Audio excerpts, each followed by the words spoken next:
Kính chào quý ông bà và anh chị em. Con tên là Philippe Võ Chí Công. Hiện tại đang là chủng sinh của một địa phận ở Hoa Kỳ. Con xin được chia sẻ về ơn gọi của con cùng với quý ông bà và anh chị em. Hy vọng là nó sẽ hữu ích, đặc biệt cho những bạn trẻ đang suy nghĩ và tìm hiểu ơn gọi, muốn dấn thân cuộc đời mình phục vụ Chúa Kitô và dân người. Con sinh ra và lớn lên ở vùng quê miền sông nước Nam Bộ. Gia đình con thì được gọi là đạo dòng hay là đạo gốc. Từ nhỏ thì con quen đi lễ Misa hàng ngày với cha mẹ, rồi lễ Chúa Nhật, đọc kinh sáng kinh tối trong gia đình, sinh hoạt thường lệ trong gia đình con. Khi con lớn lên thì rất nhiều lần nhiều người gặp con và nói thì cứ khen rồi nói chà, thằng Công mình nhìn thấy nó hiền hiền, mình khờ khờ chắc nó đi tu được. Thực sự lúc đó thì con cũng không biết đi tu là gì. Có vài lần con hỏi thì cha mẹ nói là làm cha giống như cha Sở vậy.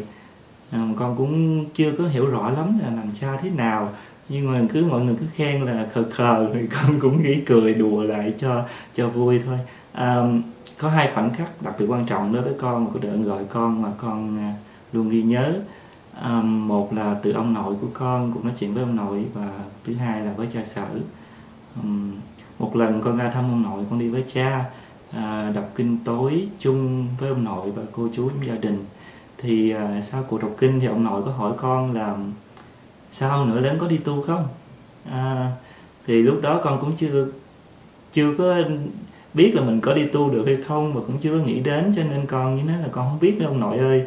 Thì con chỉ trả lời ông nội vậy. Lần thứ hai là lúc con cái ngày hôm con thi kết thúc tốt nghiệp giáo lý với cha Sở ở Hòa Đạo. Thì sau cuộc thi thì cha trả bài lại, trao điểm, rồi chúng con ở nói chuyện với cha, cảm ơn cha đã dạy dỗ chúng con. Thì lúc đó có ba anh em ngồi chung bàn với cha. Cha cũng hỏi con câu đó là nữa lớn có muốn đi tu làm linh mục không. Thì con cũng nói cha là con cũng chưa biết nữa cha ơi. Con cũng nói cha là để cho con chút thời gian suy nghĩ cầu nguyện để xem thế nào, và xin Chúa hướng dẫn. Lớn lên trong Hòa Đạo thì con cũng có tham gia những hội đoàn khác nhau, được giúp lễ, được làm ca viên, làm ca trưởng của ca đoàn thiếu nhi, giúp đánh đàn và dạy giáo lý. Thì con cảm thấy rất là vui và rất là bình an khi được phục vụ Thiên Chúa qua những người anh em trong Hòa Đạo của con. Cảm giác rất là hạnh phúc khi được phục vụ trong Hòa Đạo. Thì trong thời gian đó, câu hỏi của cha Sở và của ông nội con cứ vang dội trong con, và con cũng chưa có câu trả lời nữa. Cái câu hỏi thì con cứ nghe hoài, và con suy nghĩ cầu nguyện xin Chúa soi sáng cho con tìm được câu trả lời rõ ràng. Cho mãi đến khi con học xong tú tài thì khi đó con mới đến gặp cha Sở và nói với Ngài là con muốn được đi làm linh mục cho Chúa, và muốn dành cuộc đời con trọn vẹn để phục vụ cho Chúa và anh em con. Theo sự hướng dẫn của cha Sở thì con theo học ngành xây dựng, hy vọng là sẽ hữu ích cho công việc mục vụ của con tương lai tại địa phận nhà ở Việt Nam.